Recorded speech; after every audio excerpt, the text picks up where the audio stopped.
Hey, it's Wrestling Hero Figs. Going to be showing you a brand new section that has been assembled within the last couple of weeks. This is kind of tying in with the transition of Ruthless, Attitude, and even getting into some new generation. Because originally when this at Hall started, you guys, it started back here and then it started carrying through. I'm like, I want to display that SmackDown stage. I want to make sure that all the superstars that were running the show during that time were going to be presented within this layout. And there is going to be a whole separate section divided between what you're seeing right here and as to what we'll get into the shelves later on in the week. So for right now, let's go start up front. We'll carry all the way back. And if you guys are enjoying this, again, drop a like if you want to go ahead and navigate and see what WHF, the reality, the young childhood memories, where it started. And that was right there with the Shawn Michaels Big Red Machine. I actually ended up leaning most of the SmackDown superstars on the right, and then all of the Raw is going to be on the left. But do keep in mind that there was a lot of swaps back and forth.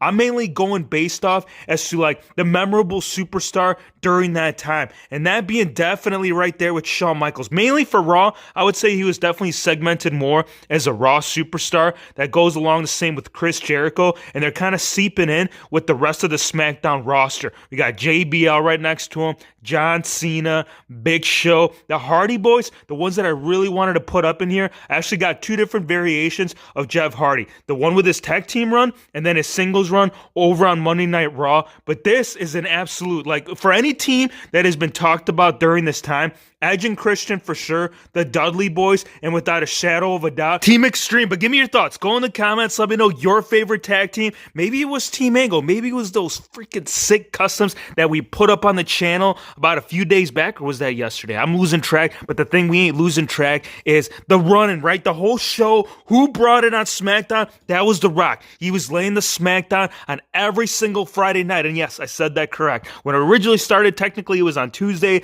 and then they transitioned to Friday, and then they couldn't make up their minds. So guess what they ended up doing? They ended up bringing freaking the Hulkster, Hulkamaniac, and this is the perfect gear. So this Shawn Michaels that we were discussing in the beginning, this gear specifically ties in with that gear that you're seeing with the Hulkster. That match that the entire WWE universe wanted to see during that time. Era versus era, legend versus legend, and one legend that comes to mind when you say the fist, right? When you talk about SmackDown, it's going to be Beastie Boy. This guy wasn't on the roster for very long. He ended up transitioning over to UFC, but when he was wrecking through everybody, man. Hulkster couldn't put it up. The People's Champ couldn't do anything. Triple H, you're going to see him over here with the Ultimate Edition, and then you're also going to carry it over here with Evolution. And I'm sure most of you guys are already familiar with Evolution, but for those that are not, for every title that was on Monday Night Raw, these guys were holding it. The Tag Team Champion, the World Heavyweight. If you were Evolution, you were the team to beat, and I'm telling you, they were carrying through.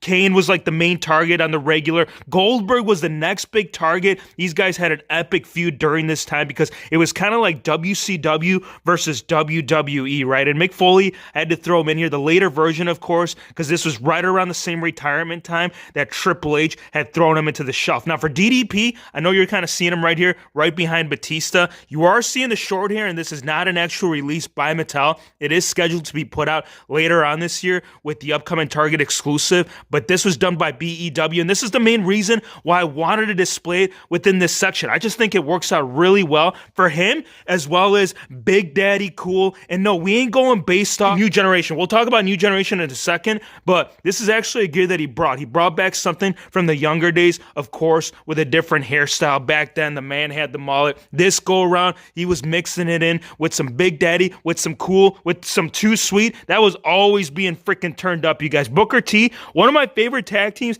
that a lot of people might not be familiar with. It's got to be the team of RVD, and I mean, you could also say that for the Hurricane and Kane, but I think Kane and RVD were definitely something to watch out for, you guys. That tag team division was pretty hot. Like, they threw in top names during this era. You really rarely ever see it. I know they're kind of doing it with AJ at WrestleMania, but I would say during this time, if you were in the tag team division, you had a lot of competition, like I said, with the Dudleys, Edge and Christian. This Undertaker, I think it's pretty suiting because this was transitioning from, the Dead Man into the American looking badass and throwing them in with the cycle. These two go hand in hand. Like, I really, like, when this playset came to be, this is what really triggered the whole layout as to what you're seeing before you. But then I had to incorporate a little bit more. We had the SmackDown fist, but we also had to bring Latino heat. Latino heat. And he's cool with chilling the mamacita. I mean, they have the gold in there, so really what else do you need? Well, I'll tell you one person that you do need is the genetic freak. Sound the horn. Holla if you hear me. And there's actually a lot of customs or fix-ups, whatever you want to consider it, within this that we actually have gotten a chance to discuss. So maybe in a future video, if that's something you guys are into, let me know in the comments, because I know genetic freak needs to be discussed. Big Daddy cool. We can talk about the formula more in depth if that's something you guys want to talk about. Great Khali, I know you guys might be questioning the reason why I threw him in here. Keep in mind, this was like beginning of Ruthless. I know Great Khali ended up coming a little bit later on, but he was such a big name for the SmackDown brand. And during the Fist, Great Khali, he was very much part of it. And we got Sexual Chocolate back there. Vinnie Mac, this is kind of where the cutoff point stops, right? So from right here, this is all the Raw transitioning with SmackDown and all mixed in, all real well. But the origin were originally started, because originally we love playing the figgies, displaying the figs on the actual shelves. But when we really dig in something, we really want to put it out in its own section. And that's what I did. The new generation all sectioned off back here. And this is the beginning, at least for me, for young WHF, for Hero Fakes strolling around, going to the movie store, renting every single pay-per-view that WWF was putting out that time. That's how it started, my friends. This is where it started. And I know there's some superstars that you actually won't see, not just in the new generation, but also right here within Ruthless, that are not going to be featured here. But keep in mind that once we actually do get into the actual display shelves, it's going to be more in depth. I mainly just wanted to put in the key superstars, such as The Undertaker, Yokozuna, Bret the Hitman Hart. I had Owen right behind him, but we got him in a box right now. We're going to do the best customs of 2020, so you guys see that later on in the week. Definitely stay tuned. Of course, Bam Bigelow. Really the only Jax figure that you will see in this display, it's going to be the Great Khali. Well, it's not the Great Khali. It's Giant Gonzalez, but during this era, that was kind of like their own version. And of course, we got to put that OG old school WWF entrance stage to tie it all in. Drop a like, man. If this was your era, if this is something you enjoyed, or you're stopping over here just checking out the channel, again, hit the subscribe, and we'll see you ladies and my friends on the next one. And if not, we're dropping that rock bottom, boy.